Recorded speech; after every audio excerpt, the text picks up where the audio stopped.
We started with just 2 trams, 2 drivers, a ticket seller working out of a trailer on Lake Christian Boulevard. Now it's expanded with Hollywood elements. We've added all these different attractions over the years, some that have come and gone. We've had the burning house in this area of the lot back in the 70s and 80s. We had the rock slide over here as well. So things keep changing here. One thing that's always changing, our tram. You guys are on our electric tram. This is our latest version of the tour.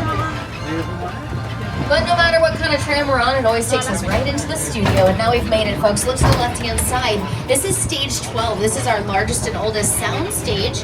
What's a sound stage works? Well, it's where all the production takes place, folks. 80 to 90% of all the filming that happens here on the property happens inside of buildings like these. Now, the one we just passed, Soundstage 12, it housed all of these different scenes from movie history. Some of the most memorable scenes in all of film history happen inside of that stage here.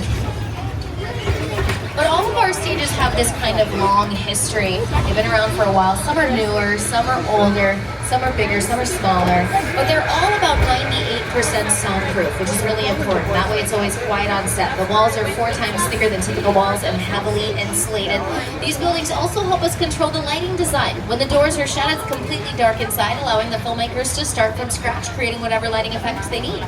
They can do daytime scenes in the middle of the night, nighttime scenes in the middle of the day. It doesn't matter what's happening outside. We control this, the whole scene inside of our sound stages. Light, sound, style, design, right? Basically, they start as blank canvases. The production moves in, builds the set from scratch right here on the lot, loads in the sets, and then starts their production. Look over to the far left-hand side, you'll see Stage 14. Stage 14 is where they've been filming one of our hit TV shows, Bel Air, which streams on the Peacock streaming service. It stars Jabari Banks as Will and Ollie Charlatan as his cousin Carlton.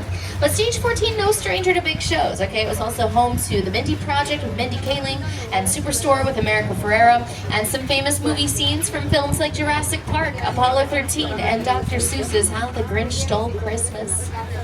But let's keep talking TV, because I don't know if you guys have noticed, we're in a television boom. We're making more TV than ever before. It's all thanks to our streaming service system we've developed. We, of course, have our own streaming service, Peacock, but we also stream our shows on other streaming networks. We actually made Never Have I Ever, starring Maitreyi Ramakrishnan. That streams on Netflix. They made that show right here in stages 16 and 17. This is actually the birthplace of Universal's television history. These stages here to the right made sitcoms here like Different Strokes, Who's the Boss, Sabrina the Teenage Witch, dramas like Coach, Parenthood, Desperate Housewives. Now these 2 stages are home to a true crime comedy called Based on a True Story, starring Kaylee Cuoco, who you might know from The Big Bang Theory. Speaking of Big Bangs, Oppenheimer actually filmed here in stage 18. The Oval Office scene filmed here on the lot.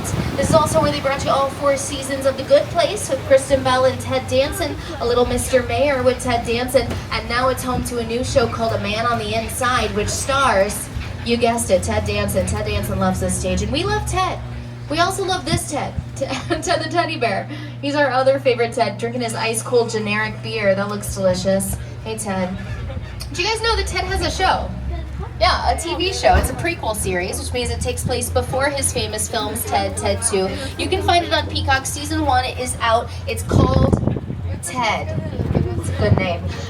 Very good name. Now, Ted's in front of these little brown buildings here. These are called our bungalows. They're offices for some of the best writers, directors, producers in the biz. Companies like Illumination Entertainment work here. They brought you Despicable Me, Sing, Secret Life of Pets. We've got Mark Platt on the lot. He brought you La La Land. He's currently working on releasing a very highly anticipated film, Wicked, with Cynthia Erivo, Ariana Grande. We're so excited. But before these were just offices, they used to be the dressing rooms. Back in the golden age of Hollywood, for stars like Rock Hudson, Doris Day, Jimmy Stewart, Lucille Ball, they all had bungalows on the lot while being contracted to our studio. So we used to contract actors to one studio. They couldn't work for anybody else. So while they were here for a while, we wanted them to have a permanent home on the lot. Nowadays, we use mobile trailers. They're a bit more of a flexible option. Okay, here's our active filming location. The red light is off. This is stage 25, so we're gonna keep talking. There's the 2 Lopez's advertised right there on the side of the building. They're filming right here with a live studio audience. Super fun to have them. Now, on the other side of the building is another soundstage. This is stage 26, and it's recently been home to St. Denis Medical. which is a workplace comedy by the same team that brought you Superstore. So if you liked that show, you might like this one. It premieres in the fall. It stars Wendy McLennan-Covey, who you might know from The Goldbergs. So they've been filming their interiors here in Stage 26, and that's mostly what we're doing in our sound stages, interior filming. So scenes that happen inside, bedrooms, offices, kitchens, in this case, hospitals, right? But sometimes you gotta see outside on camera. We call those exterior scenes, and exterior sets, they don't always fit so nicely inside of our sound stages. So when they need to be larger than life, or as large as life, we bring them out to the backlot. So look to the right-hand side. You guys are seeing our backlot. This is our first backlot set. The Metropolitan set. It's our big city, but also has a small town section. It basically has every type of location you'd find in a metropolitan area right here in this 4-acre set. Off to the right-hand side, you're gonna immediately see St. Denis Medical. They added all this red brick, the awnings, the signage just for this show, season 1. On the other side of the street, you might recognize these brownstone apartments. This is where Bruce lived in Bruce Almighty. So this little snippet is an interior. That was done in a soundstage, but then they cut, came out to brownstone, finished the scene on the back lot. In the computer, they just cut the 2 shots together. It looks like it happened all at once at the same time, but really they filmed this on 2 different locations on 2 different days. Yes, the filmmaking process is beautiful. And so is this small town that we are getting ready to enter, folks. We call this next stop Courthouse Square, but you guys probably know it as Hill Valley from Back to the Future, both 1 and 2. Here we go.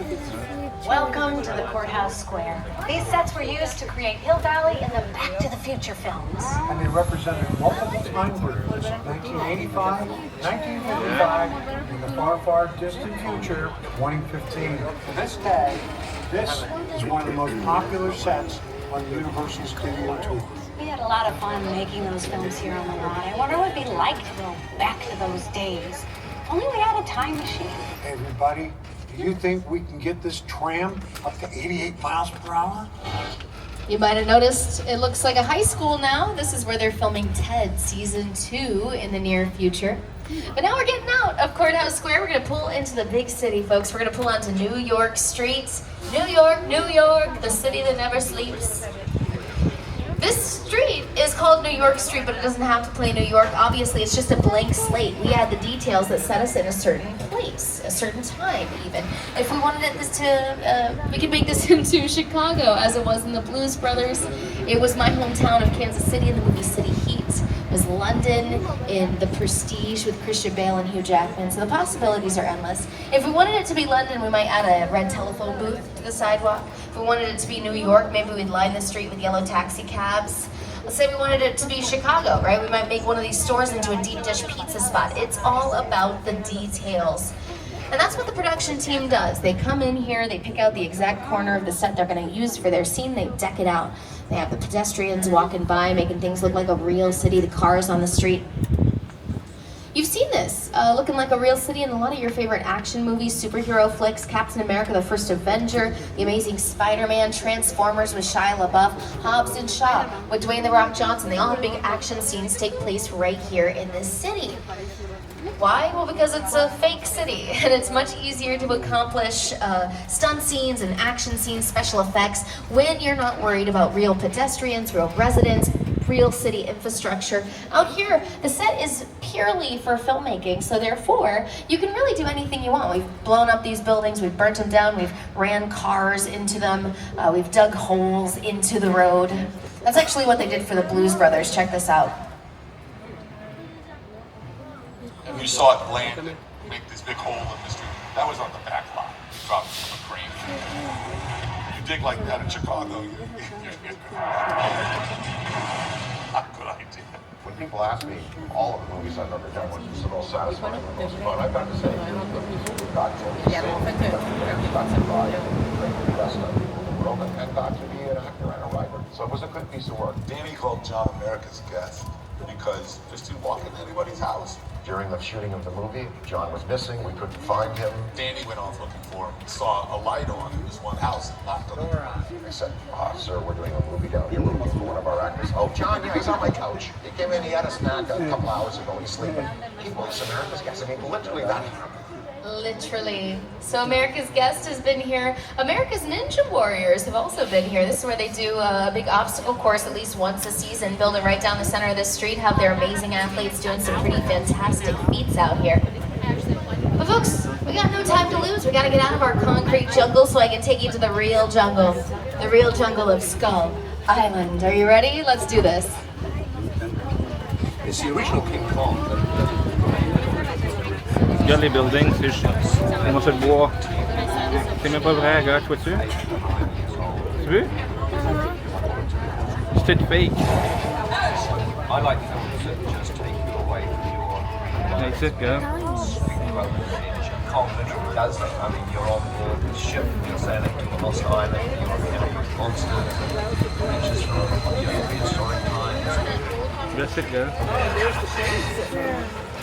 So I was thrilled when Universal invited me back to Skull Island. It was great to have you along for the ride. Now we have created this 3D immersive experience, so you're going to have your glasses ready. Don't put them on yet, just have them in your hand because we're about to return to Skull Island.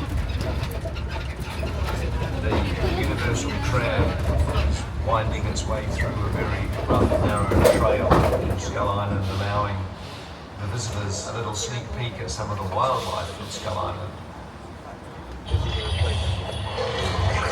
In a sense, this is like a mini sequel, a mini continuation. We're just taking the Kong and Skull Island and the dinosaurs that we established in our feature film, and this is another day, another incident on Skull Island, using the creatures and the character and personality of Kong as he appeared in the movie.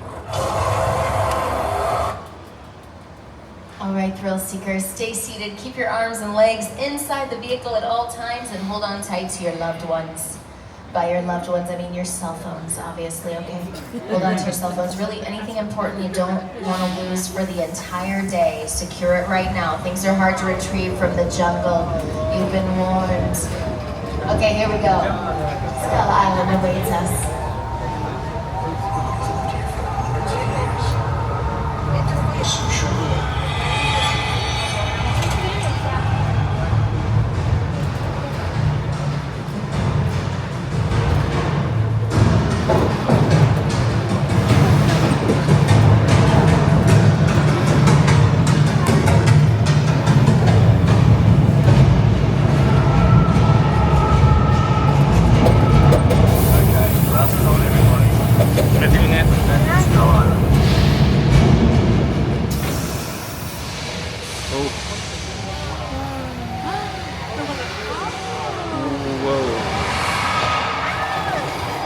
Là-bas aussi.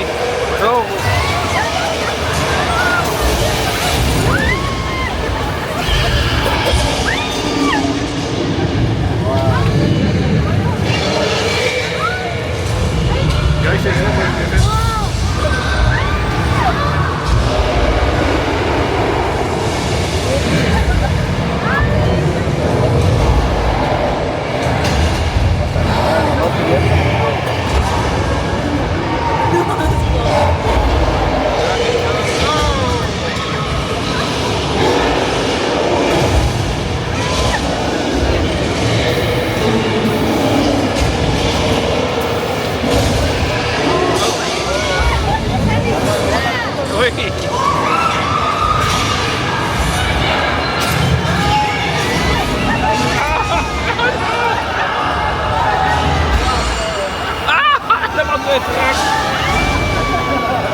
Oh, des araignées! Les araignées, les araignées!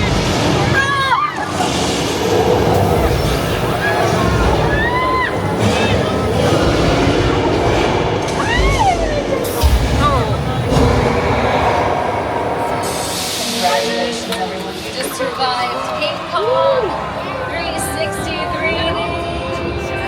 C'est la même chose quand Universal a Floride. C'est comme faire la même chose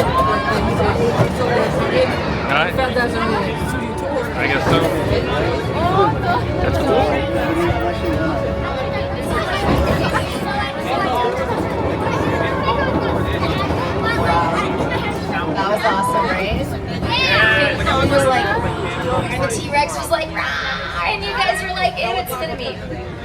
Gross. Did I get you? Okay, take off your 3D glasses. You won't need those for a little while. You will need them later, so don't throw them out the window. Keep them safe for me. I'll stay back for them back on. Okay? Awesome. Let's keep going. Let me tell you a little bit more about that experience. That was designed by Peter Jackson himself and the wonderful team at Weta Effects. Weta Effects is an Academy Award-winning visual effects company, meaning they do computer-generated effects, so CGI, things like that. You may never have heard of them, but you've probably seen their work. They brought you Avatar, Rise of the Planet of the Apes, the Lord of the Rings trilogy, King Kong, Adventures Endgame, Avatar, The Way of Water, and a couple of my favorite TV shows from the 90s, Hercules, and Xena the Warrior Princess, starring Lucy Lawless. Oh, love that show. So we're going to head back into our city. You're going to see a couple different places that you didn't see before. And, you know, I know movie studios get a bad rap for being all fake, all an illusion, but I want to assure you some of the stuff you're seeing out here is real. Look around. All the brick, all the stone, that's 100% real plastic. That's right, that's genuine plastic. Can you believe it? No, these are fake buildings, folks. They're made out of plywood, plastic, plaster, a good coat of paint. Yep. That's really all we got going on out here, but it looks just like the real thing on camera. We don't need a lot because we're not filming inside of these buildings. We're only filming our interiors and our sound stages. So if nobody's living or working inside of the buildings, they don't have to be perfectly up to code. We don't have to make them super sturdy. We can make them cheap and lightweight so we can change them over and over again and not spend too much money doing so.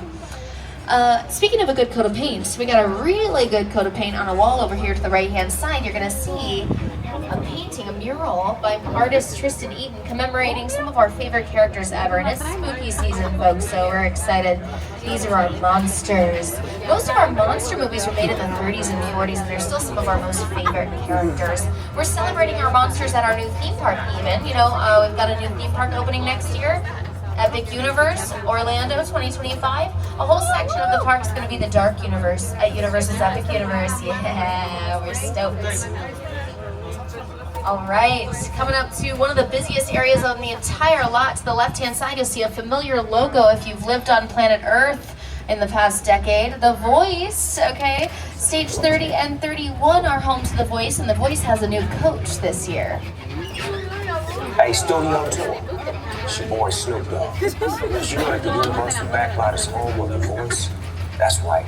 We tape right here on Stage 31. Don't miss our incredible new season every Monday and Tuesday on NBC. See you. Snoop gets to look at this little lake every day he's here at Universal. This is Park Lake. I love it. It's got 2 fountains and a whole family of adorable geese. You see them out there? They're so cute. They're way cuter than the creature that used to inhabit this water. You've maybe heard of him, the Gill Man from Creature from the Black Lagoon. Yes, he used to live here too. He did not look as cute eating breadcrumbs out of our hands though, that's for sure. Look at this guy, creepy. This look was created by an artist named Millicent Patrick. She was originally a Disney artist, but moved over to Universal to become one of the very first women ever added to a special effects makeup team. And she cemented her legacy with this classic look for our Gill Man. This movie was released 70 years ago, so happy 70th. They released it in OG 3D, yeah, one of the earliest 3D movies. Let's go to the place, though, where most of our monsters were born and raised, okay? This little village to the right is called Little Europe. It's where we made Dracula, Frankenstein, the Wolfman, the Invisible Man, Bride of Frankenstein. We're gonna go there, but I gotta warn you, if you're a big scary movie fan or a monster movie fan, unfortunately, Little Europe, not much of a scary place nowadays. Now it's more of a good place. From the good place. Welcome to the good place, y'all. You made it. You, Eleanor Shellstrom, are dead. This location, afterlife. I have never ever seen this. You're in the good place. I'm not supposed to be here. I can't risk going to the bad place. Maybe it's not all that bad. How can I help you? What is the bad place like? Well, it doesn't sound awesome. Yeah, this place is awesome at being good places or bad places. It all depends on how we decorate it. Right now with the flowers and the colors, it looks very much like a good place. It reminds me of other fantasy locations we've created here. This has been Cinderella's Kingdom in Rodgers and Hammerstein's Cinderella, starring the best Cinderella ever, Brandy. Don't fight me on this, she's the best. It's also been the fictional kingdom of Genovia in Disney's Princess Diaries 2, a royal engagement with Chris Pine and Hathaway, a millennial classic. But it's not all just a fantasy here in Little Europe. We call it Little Europe because it's also great at playing real places in Europe. Yeah, off to the right you see this little square. It's called the Court of Miracles. It's based on a location in one of our films, The Hunchback of Notre Dame with Lon Chaney. It's supposed to be Paris, France. So they turned it all into France in 1923 for that movie. A few years after that, they turned it all into Germany for All Quiet on the Western Front, a movie that's set in World War I. And that movie was made here in 1930, earned us our very first Best Picture award at the Oscars. Yeah, not to brag, but pretty big deal. And then a few decades later, we turned it all into Spain for City Slickers with Billy Crystal. They did the Running of the Bulls scene out here. It was also Italy in Angels and Demons when they blew up the Vatican. You remember that? You know, you're not allowed to blow up the real Vatican. They don't like you to do that. So they came out here and they built a fake Vatican in the middle of Little Europe just to blow it up. That is the magic of working on a movie studio lot. Folks, we're about halfway through our tour, so I just want to remind you to stay seated. The studio is private property. If you drop your phone or you just can't wait to use the restroom, pull the cord, but do remain seated on the tram. Oh. Thanks for the backup, Frankie. Yeah, Frankenstein's monster is maybe our most infamous, most recognizable monster in our monster history. And he is very much still seen in movies and TV shows and cartoons that reference a Frankenstein's monster-esque character. And every time it's referenced, it looks exactly the same. Flat top skull, bolts coming out of the neck. That was designed by our makeup designer, Jack Pierce. It was really the start of the makeup industry within the filmmaking industry because we didn't have a lot of makeup designers on set before we started making our monster films. Originally, actors did their own makeup. That was traditional. But when we needed to create these larger-than-life creatures again and again, we ended up really needing a master of the craft. So we got Jack Pierce on board, and he helped us create a lot of our famous monsters originally, but most infamously, Frankenstein's monster. Our monster movies actually set the standard for an entire genre of films and television shows, the paranormal genre, because we were the first ones to take these stories, werewolves, vampires, off the pages of novels, put them on screen for the very first time. And I'm going to put our monster movies on your screens right now. So this is Little Europe back in the day, back in the early 30s and 40s. This is a classic mob. And these movies, these were really important to our history, not just because they were great films, but they also got us through the Great Depression. This was a tough time in Hollywood. We were able to stay afloat because monster movies were very cheap to make, especially if you had just made a monster movie. So you could reuse all the same stuff. The angry villagers could wear the same costumes, carry the same torches and pitchforks, run screaming down the same cobblestone streets of Little Europe. Nothing needed to change in order to make another monster movie. And not to mention, these were based on books in the public domain. No royalties or licensing fees to use them and turn them into films. So it kept us afloat, and it's the reason we're still a studio today. Hey, stay seated, you guys. We're gonna pull inside of this real soundstage. This is a special experience. This is the only stage that's equipped for a tram to drive through. And so when it's being used by a production, we don't usually get to show our guests the interior of a soundstage. But today is an exception. This production is so nice. We have some friends on the production team, and they have agreed to show our guests their hot set. They're out this week, they're filming elsewhere, and they will be back next week to film. So they just left everything up for us so we could get a look at what it looks like when you're really showing up to set in the soundstage on a day of filming. So take your pictures. I can't tell you anything about this production. It's an NDA. I think we just had an earthquake.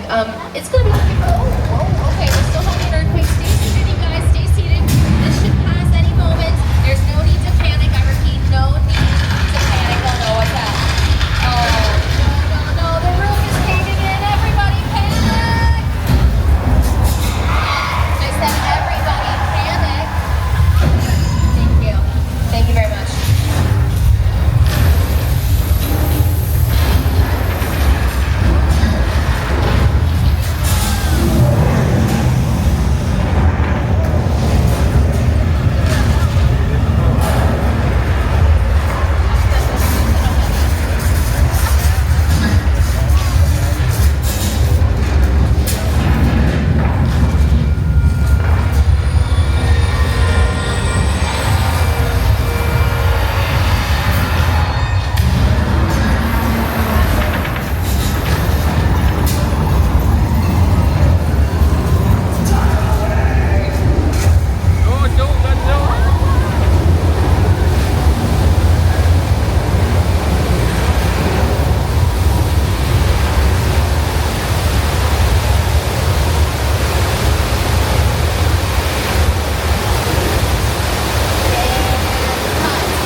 guys are terrified. Guys, that was Earthquake, the big one, built for our tour 35 years ago in 1989. Been around for a while. Looks fresh in there though. We just closed it down for about a year, gave it a refurbishment, and now it's looking nice. That was based on a movie we made, Earthquake, in the 70s. We were making a lot of disaster movies in the 70s. You know, I kind of mentioned it, but we go through a lot of these genre phases here in Hollywood, right? We get stuck on a type of movie that we make a ton of. Right now it's superhero films, right? I don't know when that will end, but it's been around for a while now. In the 70s it was disasters, in the 30s and 40s monsters, in the 50s and 60s musicals were a big thing, so it kind of changes over the years. But in the 70s we were making disaster movies. We made Earthquake, we made Airport, and we made a little movie in 1975 that was so scary it kept people away from the ocean all summer long. Jaws, directed by Steven Spielberg. Let's go see how Bruce the Shark is doing. Not very well, I suppose. Yeah, this is Jaws Lake. But guys, this is not actually where they filmed this movie. They filmed the movie in the real ocean off the coast of Martha's Vineyard on the East Coast. Steven Spielberg wanted it to be as realistic as possible, so he wanted to film in the actual water of the ocean. Now, they had a mechanical shark. The shark was tested in fresh water. They took the shark out, put it into the salt water. First day of filming, the salt water muddied up all the gears. The shark sank straight to the bottom of the ocean. It kept happening over and over again throughout the production. It caused so many problems that they nicknamed Jaws Flaws. Okay, that was the joke amongst the crew, because they had to deal with all of these delays in filming. It actually pushed the release of the film from a Christmas release to a summer release. No big movies used to come out in the summer because people didn't think that that people were going to go to the movies in the summer. They thought they'd all be on vacation at the beach. Nobody went to the beach that year because they had seen Jaws instead, okay? So, 1975 became the beginning of the summer blockbuster. It's the very first summer blockbuster of all time, and it's the reason why all these big action movies, superhero flicks, tend to come out in June and July. So thanks to Jaws for that one, because it used to be all Christmas movies. That used to be the big thing. So you see a lot of the mechanics here. This attraction, it was made 1 year after the release of the movie because it was so popular. We had to create something to commemorate it here on the lot. And it uses a lot of special effects. So fire effects, water effects, those are special effects. Any kind of effects that happen in front of the camera as opposed to in the computer are called special effects. And we can use special effects for a variety of purposes. Sometimes we use them to create weather on set. I personally know a guy that loves the weather. Today Show co-host and weather anchor, Al Roker. Time for my favorite part of the tour, weather. When it comes to film and TV, it is truly a special effect. In fact, to demonstrate how weather effects are created, we debuted our first weather effect here in the studio tour way back in 1968. Thank you, Al. Here we are in Old Mexico. Let's show you how we create a storm for a movie. Look at that. Got it raining here, not a cloud in the sky. Yeah, this is how we make rain for the movies, folks. We're using a very complicated, very intricate system. It's called a sprinkler. Maybe you've heard of it. Shoots the water out and up. That way it falls back down as naturally as possible. Now we have a storm. If we wanted to actually film here, we'd want to bring out some better lighting equipment. If you don't light rain correctly, it can make the picture a little blurry. The trick is to backlight it. Light from behind the water, it should show up nice and clear. All right, guys, go ahead and cut the rain. I don't want to get too much. Wait, what's going on? Oh no, cut the rain, we got a flood! Cut the rain! Take cover, everybody, it's a flash flood. Oh no, okay. Sorry, second part. I'm so sorry, folks, I did forget to say, if you're in a blue seat today, you may get wet. If your seat is blue, you may get wet. Check your seat just in case. They're all blue, every seat's blue. Oh no. You can watch Paul Giamatti and Big Bad Liar take on that flood up on your screens. But we're going to do a little loop around, folks. You're going to see some of what you've already seen. You're going to see our Jaws Lake again. And I'll let Steven Spielberg tell you a little bit about the creation of our Jaws ride on the tour as we drive by. The Jaws ride was almost the inevitable result of the size of the box office when Jaws first opened in June of 1975. And that was really the first time I ever got involved in the creation of a ride. It was a great honor to be invited into the creative circle of tremendous designers at Universal that were trying to figure out how to replicate what the movie had done to audiences in a real way by filming a physical shark. come out of the water and terrify tourists.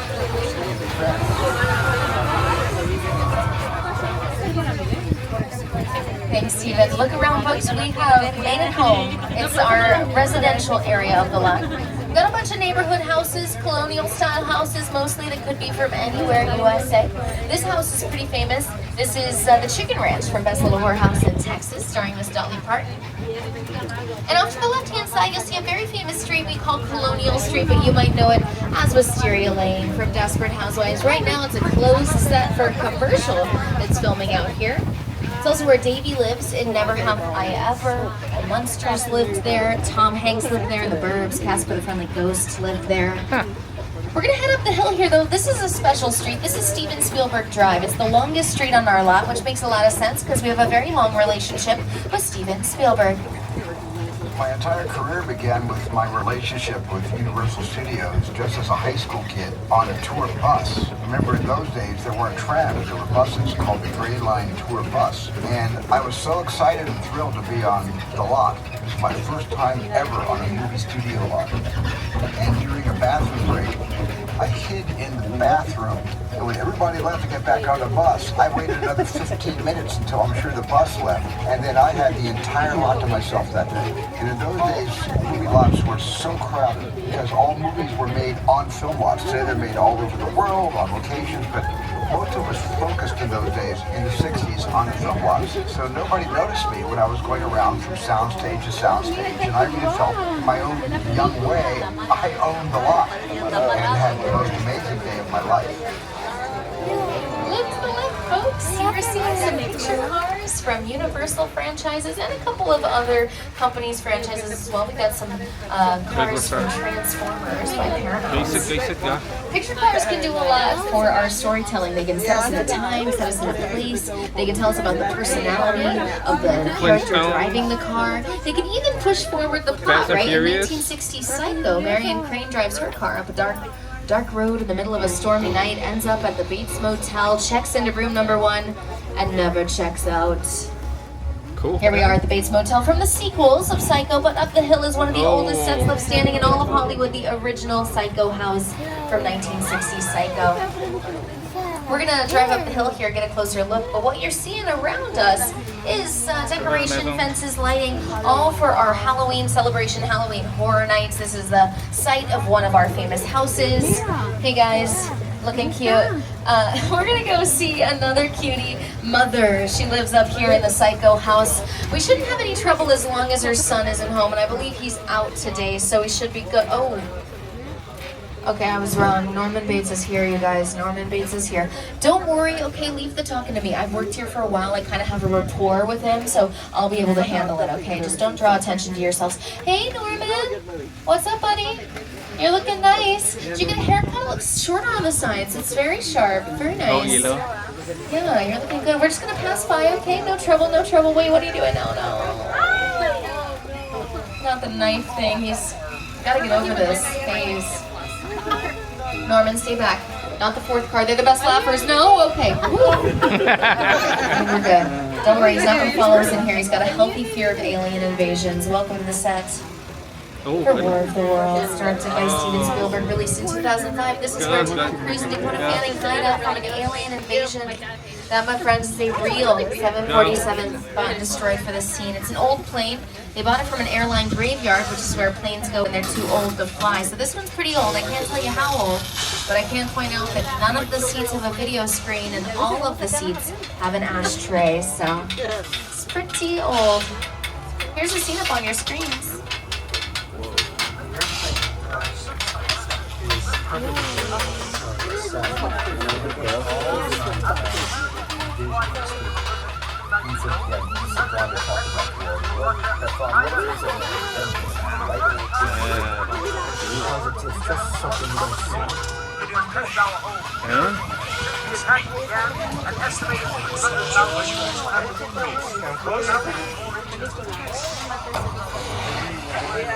All right, we gotta get out of here, folks, because I gotta take you from this sci-fi thriller set to a sci-fi thriller set. Ooh, fun. We're gonna go to a set from Jordan Peele's latest sci-fi thriller, Nope, starring Keke Palmer, Stephen Yeun, Daniel Kaluuya, Brandon Perea. We're going to Jupiter's Claim, which is a small town theme park where a lot of the mysterious action takes place.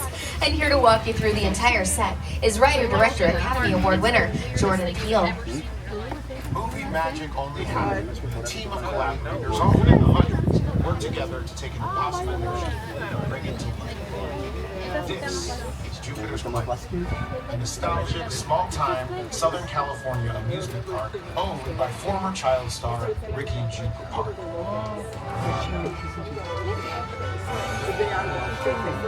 Over there, look into the winking room and have your picture taken just like the kids in that old 90s movie Kid Share.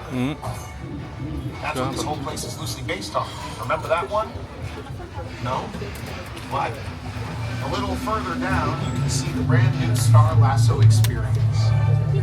Built to showcase an unbelievable new live show.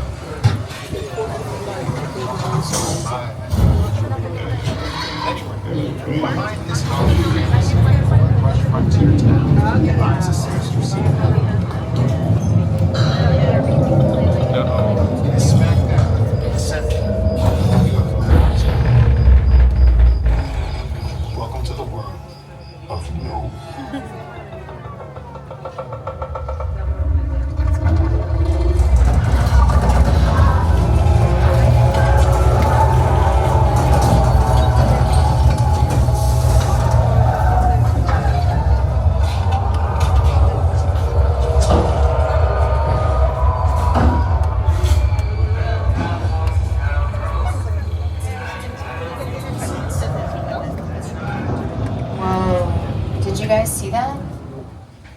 Nope.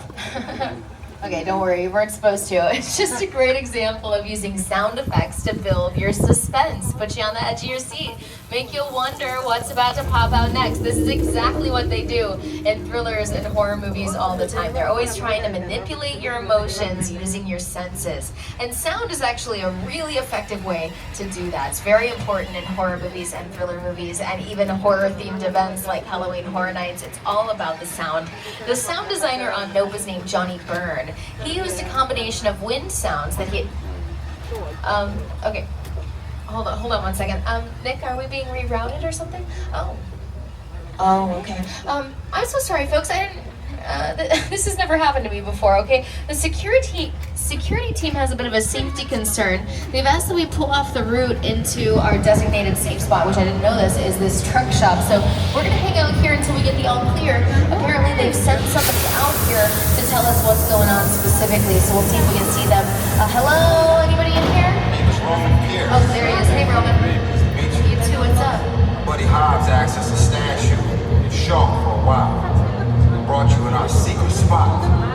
We're having a few friends over. It's a little messy. It's all good. C'est Fast and the Furious. C'est un movie avec des chars pour vite. C'est garage. See over there? It's Hobbs' urban assault vehicle. Best truck the U.S. government can buy. No, wait a That work of art back over there is made by my man Tej. Think of it as like a Mona Lisa on wheels. So did you break it down to them? What's that?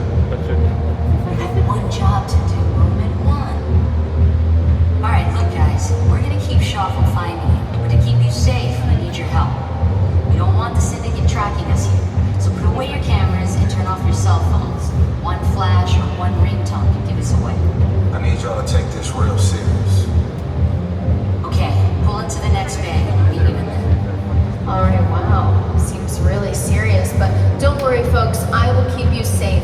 My #1 priority on every tour is getting discovered.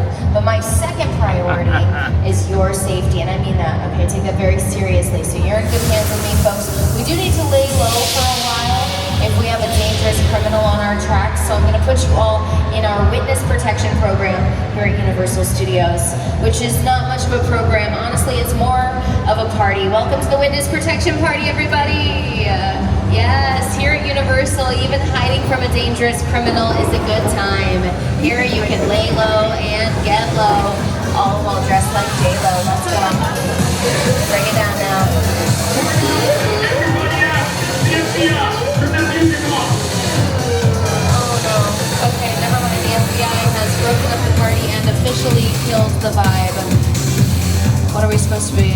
now. I'm not exactly sure. Roman?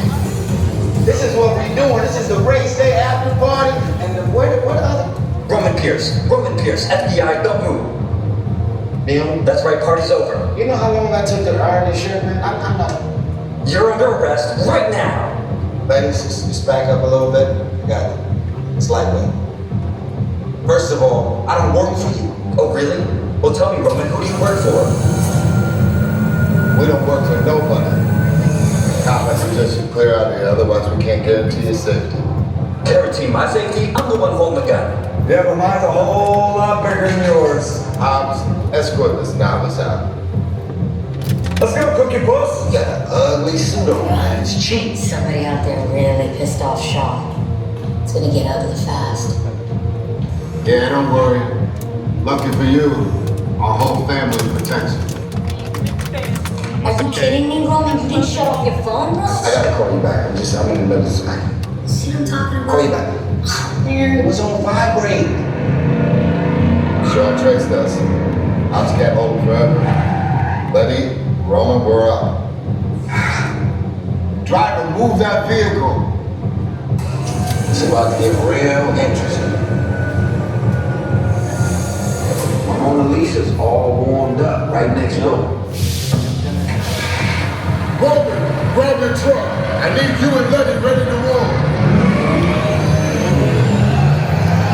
Things are about to get real interesting for those guys. Good luck to them, but not for us, because I'm getting you guys as far away from the danger as possible, okay? We're gonna let Dominick's crew take care of our bad guy, Owen Shaw, while we hide out in this parking garage like a bunch of cowards. You with me? Okay, go ahead and put on your 3D glasses. Yes, put them on. Good, good, good. See, in case of emergencies, your 3D glasses can double nicely as a sleeping mask, and this is a nap emergency. I'm exhausted.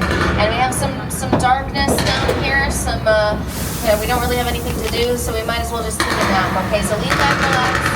Should be safe down here. I don't think anyone's gonna find us. Which one of you is the witness? Speak now or you all get fried! This is our turn. After them! Okay, guys, it's showtime.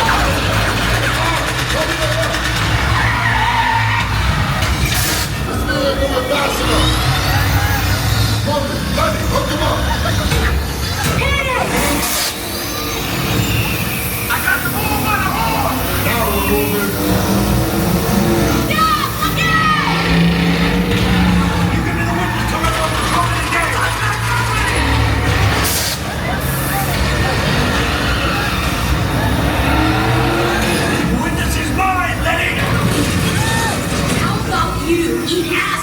Don't think you're getting away!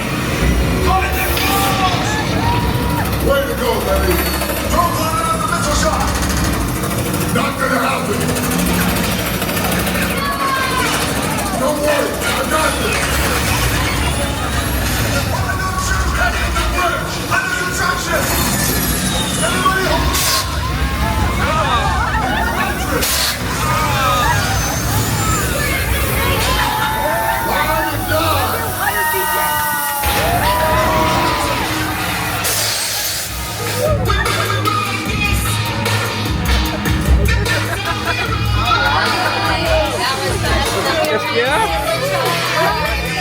Okay.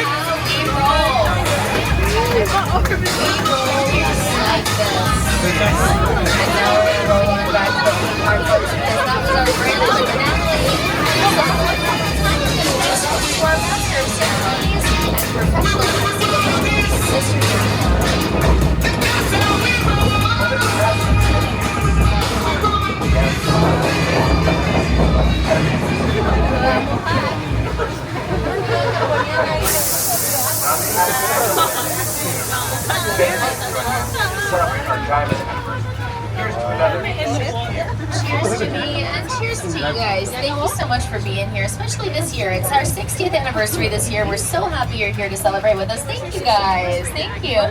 You know how much I love applause.